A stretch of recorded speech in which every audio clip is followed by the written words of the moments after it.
Hello everyone, welcome to our lesson on postmodernism in American literature. I've done many episodes on different literary periods of American literature, and we reached the last literary period in American literature, which is postmodernism. So we are going to be talking about literature since 1945. In this lesson, I'll talk about the historical context, what is postmodernism and why do we call it so. We'll get to know the key features of postmodernism, and I'll display some of the major authors and their key literary works. And we'll have a kind of comparison between American modernism and American postmodernism just to get a better idea. And we'll have some examples from art and culture and photography. So let's get started. So, what is Postmodernism. Postmodernism is a movement that includes many aspects such as architecture, literature, art, and many other fields. Also, of course, it is a cultural one. As far as literature is concerned, we can consider postmodernism as a reaction against modernism's seriousness and search for meaning. Postmodernism in American literature and in literature in general emphasizes on playfulness, irony, parody, pastiche, and metafiction.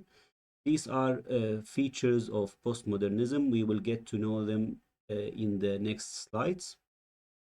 And also, it includes the blurring of boundaries, fiction versus reality, high versus low culture. They are all blended and mixed together. The key features of postmodernism, we can mention some of them like fragmentation. This quality actually we have talked about it in our lesson on modernism and American modernism. Uh, Postmodernism shares with this feature with modernism. However, it is in postmodernism like it's more playful. We have also self-reflectivity, uh, like we have stories about storytelling within the story. We have intertextuality, which is the inclusion of references to other literary texts. Parody, pastiche. We have also new genres like magic realism or magical realism and metafiction. I've done a video on all of the key features of postmodernism, and I applied like a study on one of the literary works in other videos. You can check it if you are interested. The historical context of American postmodernism. As I mentioned earlier, postmodernism started in 1945. So we can start with this incident, which is the end of World War II and the atomic bombings of Hiroshima and Nagasaki. This was a very terrible incident that marked the beginning of nuclear anxiety, and we see the reflection of these themes on literature in general and on American literature as well. Between the years 1950 and approximately 1953, we have the Korean War. Also, this reflected the Cold War divisions and the tensions that followed the series of wars that the United States had at that time. We have also a very famous crisis, which is the Cuban Missile Crisis between America and the Soviet Union. And we have also this incident has also a great significance since people at that time were afraid of nuclear attacks and they suffered from the anxiety of such thoughts. And this is, of course, reflected in literature, especially in American literature. And we have the year 1963. Two main incidents took place at that year. One is Martin Luther King's speech, the famous speech that he says, I have a dream. In this speech, he expresses his wishes to have a future without racism. And the same year witnessed the assassination of President John F. Kennedy. And the years 1965 until 1973, we have the Vietnamese War and many other incidents. And in 1966, we have the foundation of the National Organization for Women. which was a part of the second wave of feminism. And in 1968, we have the terrible event of the assassination of Martin Luther King. And in 1989, this year was considered the end of the Cold War. However, according to some other historians, they claim that the year 1991 was the end of the Cold War between the Soviet Union and the US.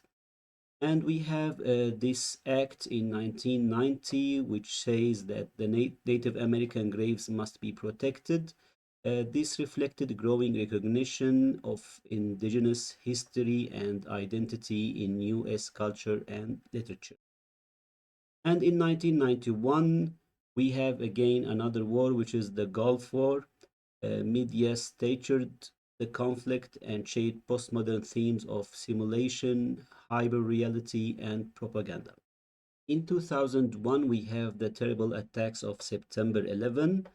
These events had an enormous effect on the United States and, of course, the whole world.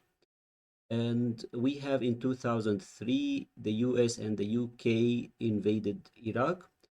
And in 2015, we have the Syrian and the Middle Eastern migrant crisis in Europe and in other countries, such as Turkey and the United States. And we have the re-election of Donald Trump in 2025 as the US president. This highlighted ongoing political polarization, populism, and media spectacle. So here among the important events, September 11 attacks, even some scholars divide literature in postmodernism into literature after 11 September attacks. And also 2015, the Syrian and Middle Eastern migrant is also another important incident.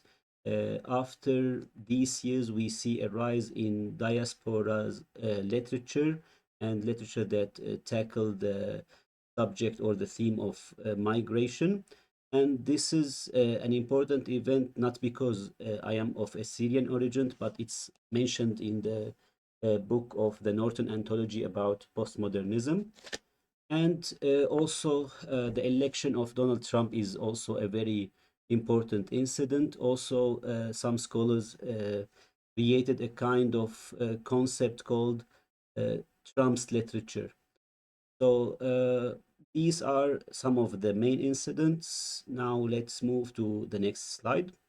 Now, let's compare between American modernism and postmodernism. Here in this slide, I prepared like a simple explanation about modernism and postmodernism in literature. In the next slides, we'll talk in details about more aspects to compare between the two. So, modernism can be summarized with this. It is the search for order and meaning in life. So, modernists say the world is broken, let's fix it with art. Postmodernism is on the other side, it says like the world is broken and maybe it's funny or impossible to fix. So, skepticism about meaning itself. So, modernism tried to find meaning, postmodernism, like the meaning is not fixed and maybe we shouldn't even look for it. So, American modernism versus American postmodernism, the historical context for modernism, it was approximately around the years 1914 and 1945, emerged after World War I. On the other hand, postmodernism started in 1945 after the end of World War II and witnessed the consumer culture, globalization, and skepticism about grand narratives. So, people during the time of modernism had a kind of belief in progress through art and reason. Meanwhile, in postmodernism, we have skepticism of universal truth. As far as philosophy and psychology were concerned, modernism was influenced by Freud, and Karl Marx, and others. Postmodernism was influenced by Derrida and Foucault. As far as the literary themes were concerned, in modernism, as you remember in our lesson about American modernism, we see alienation, fragmentation, the loss of faith, and the search for meaning and the absurdity of modern life. In postmodernism, again, we see fragmentation, but we see more playfulness. We see the use of parody, pastiche, and the rejection of fixed meanings. As far as forms and techniques are concerned, we have some new styles or some new forms in literature, such as the stream of consciousness in modernism. And we have also in postmodernism, it's a very rich movement as far as literature is concerned.